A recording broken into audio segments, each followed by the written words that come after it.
I'm joined here by Dr. Catherine Haddon from the Institute for Government, who is a leading expert in the British Constitution and the process by which governments are formed. I've got our Facebook feed here with lots of questions suggested by 38 Degrees members, and I wanted to start by asking you what would and wouldn't be a legitimate government or a legitimate outcome from this election. You've got to remember where we start with the election. What we're doing is we're electing MPs to form a House of Commons, and it's on that basis, the makeup of the House of Commons that we see on Friday, the 8th of May, as to what that means for which party will then be able to be the next government and command confidence in the House of Commons, which is the key thing, this idea of being able to carry majority in key votes and not get voted out of office. So who is Prime Minister is a consequence of the election. We're not electing the Prime Minister directly. And that means that in the first instance, because they're the incumbent government, if Cameron and the Conservatives think that they can continue in office and that they are likely to be able to command confidence, then they're able to go back to the House of Commons and basically do a sort of put up or shut up of saying, look, we think we can command confidence. You know, here is our Queen's speech, this is what we're going to do. Vote us in or vote us out. If it becomes blindingly obvious that they're not likely to be able to command confidence, that's when you get into this question about, okay, well, should they then resign? And if you go back into our history, by and large, Prime Ministers will resign at that point. If you go back to 1974, the Conservatives were just 4 seats short of where the Labour Party were, and both were short of a majority, and so both were wanting to negotiate with the Liberals as to see who could form a coalition and then form a minority government. And it was on the basis of those negotiations rather than the number of seats that Ted Heath decided that he wouldn't be able to command confidence and so resigned, giving Labour the opportunity to form a minority government on their own. We've heard distinctions drawn in the press between formal coalitions, different forms of deal and situations where no deal is made.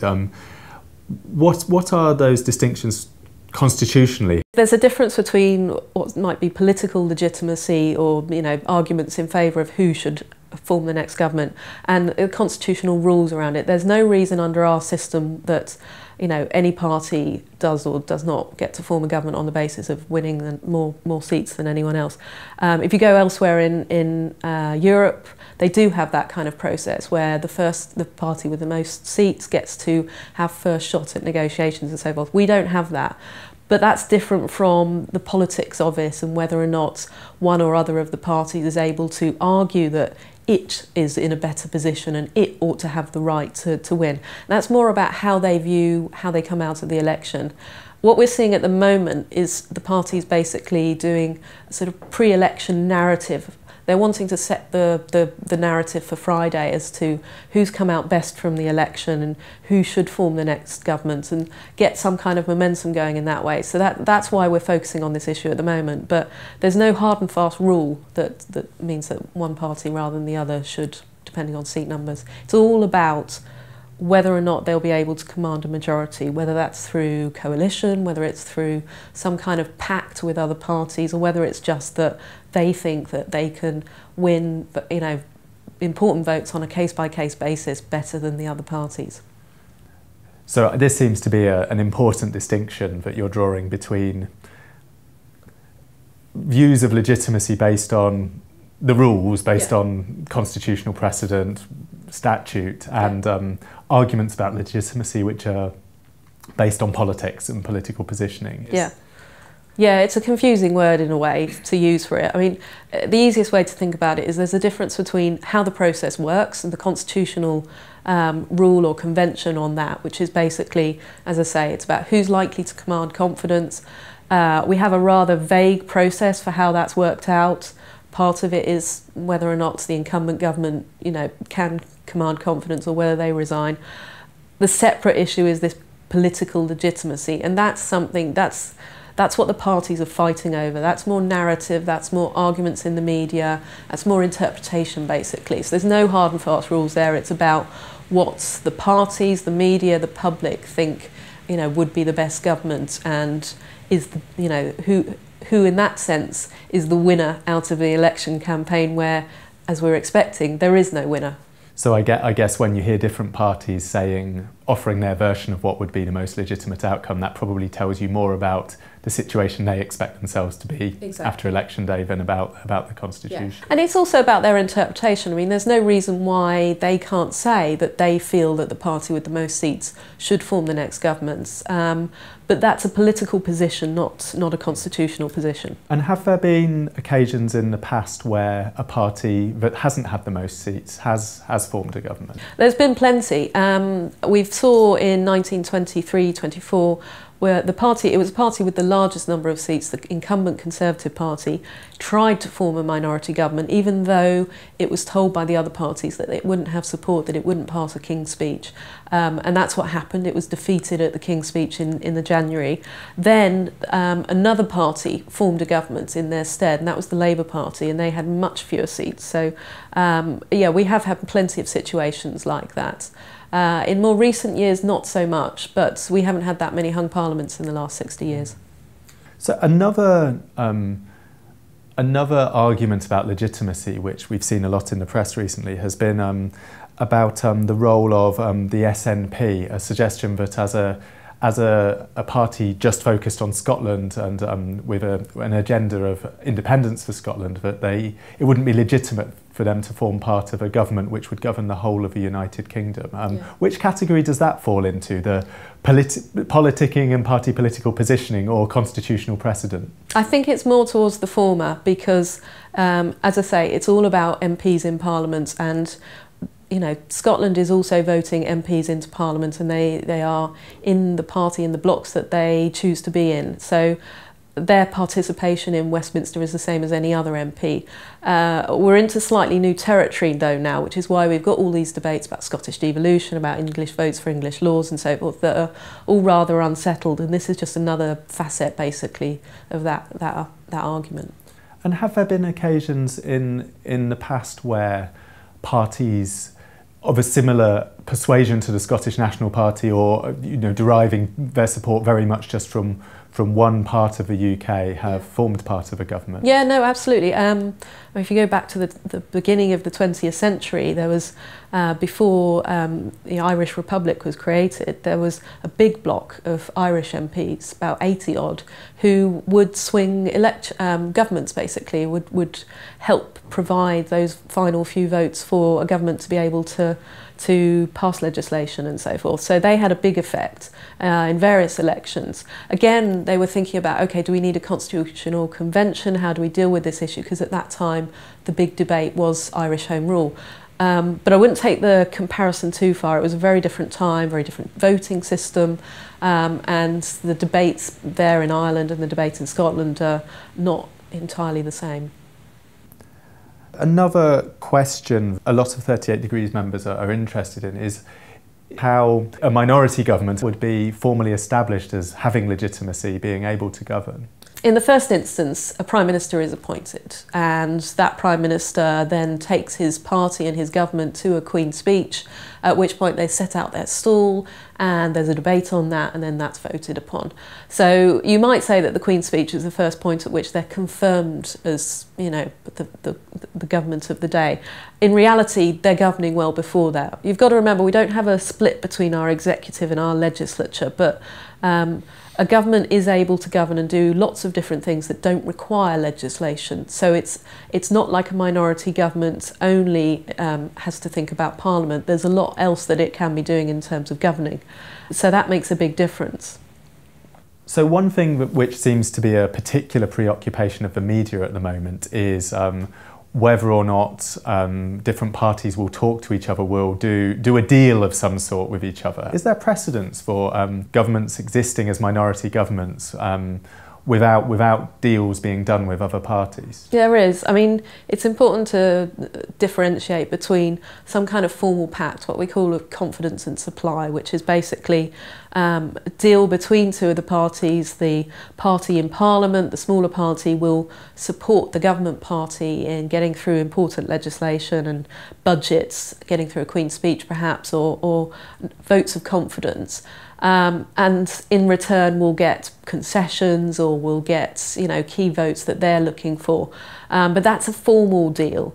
What you have in other kinds of minority government is basically working on a case-by-case basis. So on particular pieces of legislation you might look for support amongst a whole range of different parties, and there's loads of examples of that in our own history and also elsewhere around the world. I mean, you go back to the late 1970s, there was a minority government which for a period of time had a pact with the Liberals, but then when that ceased they started basically working with Northern Irish MPs, with Scottish MPs, and again with the Liberals, just on a case-by-case basis on the merits of the legislation and sort of trying to argue their way through and look for individual deals at that time. So yeah, there's lots of examples of that. If we look back in history, are there any lessons we can learn as to whether the UK will be stable if we have a minority government as opposed to a formal coalition? It's difficult to look at our history and decide on that, because both periods where we had minority government were quite politically fractious times. We had economic problems, there were difficulties with each other's backbenchers. So we associate minority government with that kind of period. If you go back to the beginning of the 20th century, we had quite a number of years of minority governments that were very successful and able to get through lots of legislation. And you start looking elsewhere around the world, and New Zealand, they argue the merits of minority government because there's more scrutiny of legislation, you're arguing the merits of the case, and you know, deals are done but towards, you know, positive outcomes for the legislation. So they think that it's more positive and it's a better articulation of the sort of the results, the election result that you've got, that more parties are getting their say. And another question for 38 Degrees members, as campaigners, our members tend to be people who are very interested in people power and in influencing government, making it perform better through popular pressure. Would you say, looking back, times of minority government, of no party and overall control, tend to lend themselves to more influence from popular pressure, or is there not really any pattern there? I'm not sure you can take a pattern from our history just because the situation now is so different. But I think you can assume that there will be more opportunities to persuade, that any parties that are doing these kinds of deals about specific bits of legislation will be looking around for what support they've got and listening to all sorts of different voices. And there may be more focus on parts of the legislation where, you know, different groups have their say and have a view. So it would seem like there should be more opportunities, but it's difficult to tell at this juncture. So one thing that I think puzzles 38 Degrees members is the process by which these very important negotiations, which obviously could have a big effect on every single British citizen, the process by which they're carried out. Are there any rules or restrictions around how the future of a country can be decided in these negotiations? No, not in the sense of wanting it to be a more formal, more open process. No, it is up to the parties basically to negotiate amongst themselves. In the parties themselves, they're developing rules about how they negotiate with their parties and decide whether or not the agreements that they've come to are the ones that the rest of the party supports. I can see it is quite frustrating. It's certainly very frustrating for the media not to sort of know more about what kind of deals are being done, but it's somewhat the political reality of how they will go about doing it. I think this time round you will see more debate in the media, with sort of party grandees, former ministers and MPs and other interested parties about what they think should be going on, because there'll be a lot more focus on it and the kind of deals that might be done. I think if you go elsewhere around Europe, you will see more parties setting out in advance, you know, what their red lines would be, what their negotiating positions would be, and what might appear to us to be a more transparent process. But that's because they're more used to this kind of thing happening. I think part of our difficulty is we're really, as a country, not very used to this still, despite the experience of 5 years ago. So it's become a bit difficult to sort of get our heads around how it should happen and how it can be most effective. And what about timescales? How quickly do you expect negotiations to be carried out? It's difficult to tell at this juncture. I mean, it could be that on Friday morning it's obvious that there's only one possible solution for who will form the next government, in which case you could see things happen very rapidly. But we are prepared that actually this time round we might see much longer negotiations. Partly that's because the parties may want more detail in those negotiations. They had the experience last time of the coalition agreement, and probably a sense that actually they could have pinned down more things that they wanted to happen and get more detail in there, because it has such an effect on the next 5 years of governing. Likewise, more people will want to have a say, the different members of the party, the different backbenchers who want to influence what the outcome is of those negotiations. So we could see a longer period of time over the course of next week, longer negotiations going on, and we should be prepared for that and accept that that's necessary for us to get a stable and effective government, which is, I assume, what most of us want out of this. And is there any hard deadline? Are there any particular milestones we should be looking for, or are they genuinely open-ended? There's not, in the sense of any government, especially if it's a minority government. It's almost an ongoing negotiation anyway. We do have Parliament returning on the 18th of May, and then the Queen's speech set for the 27th of May. So those are key moments where, Parliament coming back, obviously there'll be more people involved in and around Parliament in the process, but the Queen's speech is the big one in terms of a government at that point will be putting out its stall and seeing whether or not it can pass the Queen's speech. It can be moved though. It is possible to put that back and so delay it a bit further if we needed more time, but I think that's unlikely. I think we'll have a clearer result than some are fearing. Well, thank you so much for taking the time to explain some of these complicated issues. I know that 38 Degrees members, we really want to, we benefit a lot from getting expertise and accessing the facts directly rather than having to rely on the media to provide them for us. So I'm sure that this will be something that really informs our decisions about how we campaign in the coming period. So thank you hugely on behalf of all 38 Degrees members. My pleasure. Thanks for having me.